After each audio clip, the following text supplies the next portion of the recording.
Nadira's fingers trembled as she hit the block button on her phone, her heart pounding in her chest.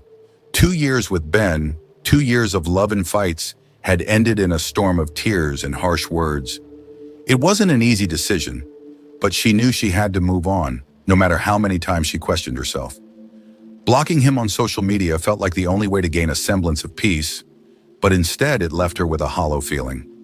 Alone in her small, dimly lit apartment, Nadira sat on her bed, her laptop open as she tried to focus on a group project for her media class. It was her escape, something to pour her energy into instead of replaying their breakup over and over in her head. That first night she heard it, a faint scratching noise outside her window. It was subtle, almost like the wind brushing against the glass. She dismissed it, convincing herself it was her imagination, a side effect of the lingering stress. But the next night the noise returned, louder and more insistent. A shuffle of footsteps, a breath against the glass, and then silence. Nadira's heart raced. She tiptoed to the window and peeked through the blinds. There was nothing but the darkness of the alley below, illuminated by a flickering street lamp. She told herself it was just the wind, or perhaps a stray cat. Yet she couldn't shake the feeling that someone was out there, watching. Days passed, and she threw herself into the project. Her group had spent weeks shooting a short film, and now it was her job to edit it. Nadira sat for hours meticulously piecing together each scene, her eyes glued to the screen. She was determined to submit something incredible, something to prove she was strong, capable, and not defined by a broken relationship. One evening, as she was finishing the final cut, her phone buzzed with a notification. It was an email from her professor, reminding her to send the project file by midnight. Nadira attached the video, double-checked everything, and clicked send. She let out a sigh of relief, feeling a small sense of accomplishment for the first time in weeks. The presentation day arrived and she felt a twinge of nervousness as the professor plugged in the USB drive to play the video. Nadira knew she had done a good job, and she hoped it would impress the class. But as the screen lit up, her blood ran cold. The footage wasn't their project. Instead, the video was dark, grainy, and disturbingly shaky. The camera moved erratically, like someone was filming in a hurry. Then a figure appeared, a person wearing a scream mask, standing still in a dimly lit room. The masked figure spoke in a distorted voice, saying things that made Nadira's stomach churn.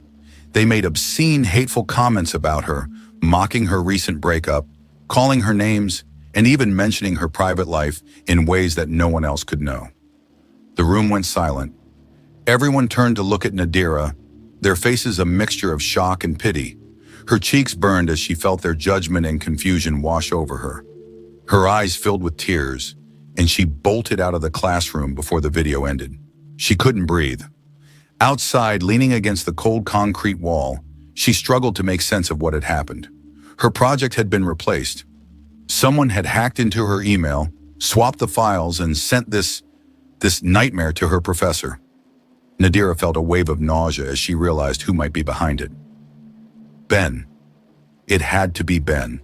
The professor was understanding, but insisted on an investigation. Later that day, she received an email confirming what she already suspected. 2 files had been sent from her account, her project and the disturbing video. Her email had been compromised. Nadira confronted Ben, storming up to him outside his workplace, her voice trembling with anger. He denied hacking her email but admitted to something else. He had posted her phone number, email address, and other private details on an online forum as a petty act of revenge. He seemed almost proud of it, like it was a joke, something harmless. "I just wanted to make you uncomfortable," he said with a smirk. "You deserved it." The police were called and they questioned him, but he had an alibi for the time the email was sent. There was nothing they could pin on him directly. Nadira felt trapped in a nightmare, the walls of her world closing in. It didn't end there. Over the next few weeks, her phone became a portal of harassment. She was locked out of her social media accounts one by one. Strangers sent her vile messages, mocking her, calling her names she couldn't bear to read. She changed her passwords, but it was too late. Whoever was behind this had already gotten in. Then came the pictures. They arrived through Snapchat from an account she didn't recognize. The first was a blurry image of her walking home, clutching her bag close to her chest. The next was clearer. She was in the coffee shop she visited every morning, sitting by the window, her eyes downcast as she scrolled through her phone. The photos felt invasive, like a violation of her very existence. Someone was following her, documenting her every move. Nadira showed the pictures to the police, but they offered little help. Without a clear threat or a known sender, there was nothing they could do. The officers exchanged worried glances, but simply advised her to be careful and keep her phone close. Her nights were filled with terror. She barely slept, her ears tuned to every creak, every whisper of the wind outside her window.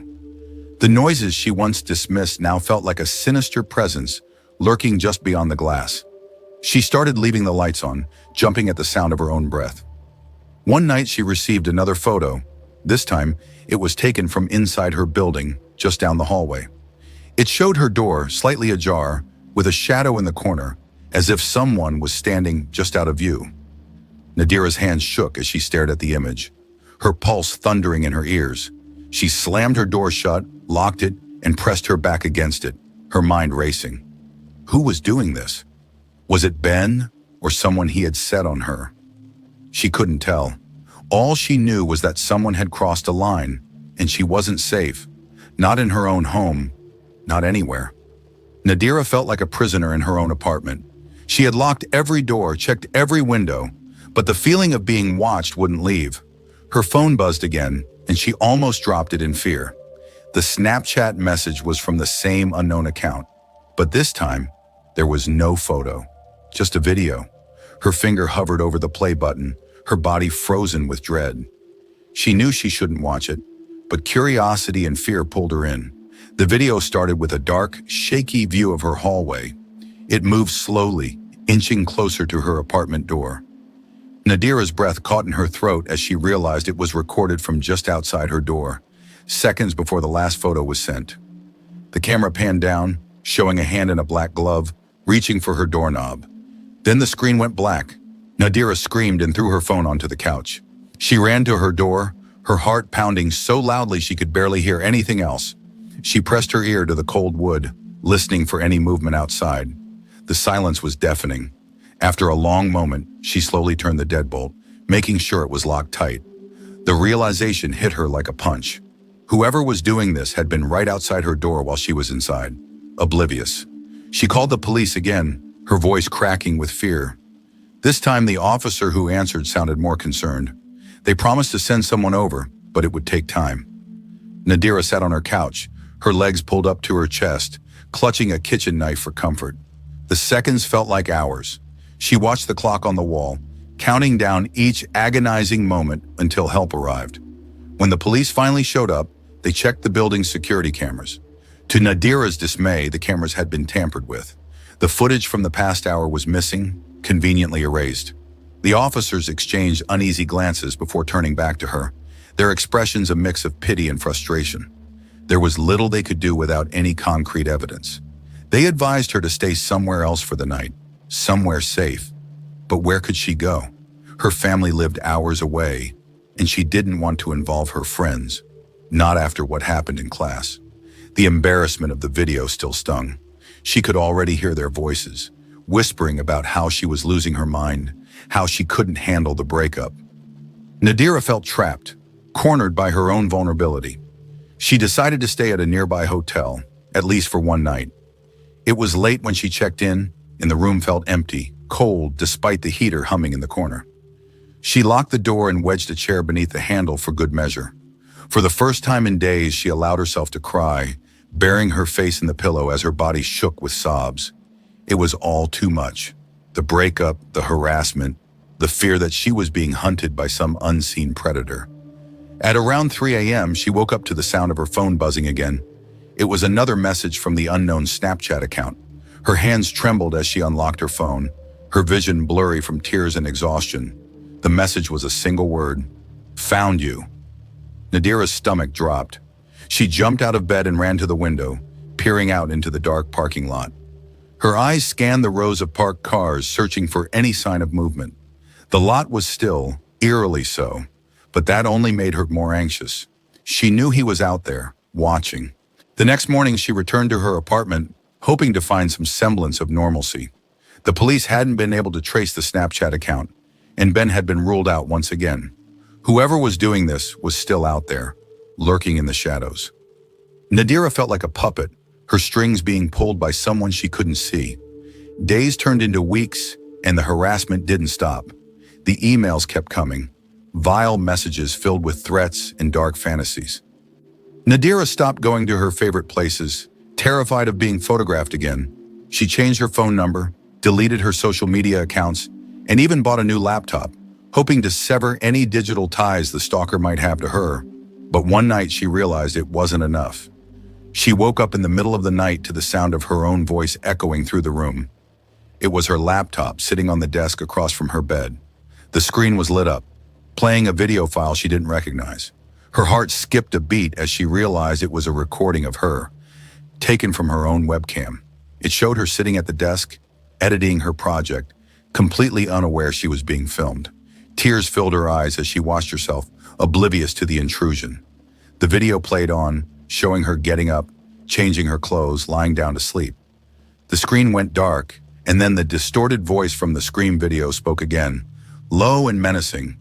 "Did you really think you could hide from me?" Nadira slammed the laptop shut, her hands shaking uncontrollably. It wasn't just her email or her social media. This person had hacked into her entire life.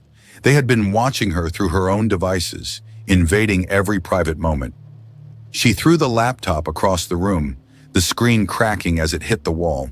She grabbed her phone and called the police, screaming at them to come, telling them everything she had seen.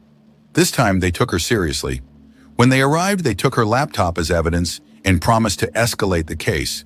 But as they left, one of the officers looked back at her with a solemn expression. "Be careful," he said quietly. "Whoever this is, they're dangerous." Nadira nodded, but she knew it already. The fear had taken root deep inside her, a constant companion she couldn't shake. She lay in bed that night, staring up at the ceiling, feeling exposed even in the dark. Every creak, every whisper of the wind outside sent her heart racing. Sleep was impossible. In the early hours of the morning, her phone buzzed one last time. She picked it up, her body numb with dread. It was a message from a new email address. It read simply, "I'm closer than you think." Her eyes darted around the room, her breath coming in short gasps. Then she noticed it. The closet door was slightly open, a sliver of darkness peeking through. It hadn't been open before. Nadira's blood ran cold.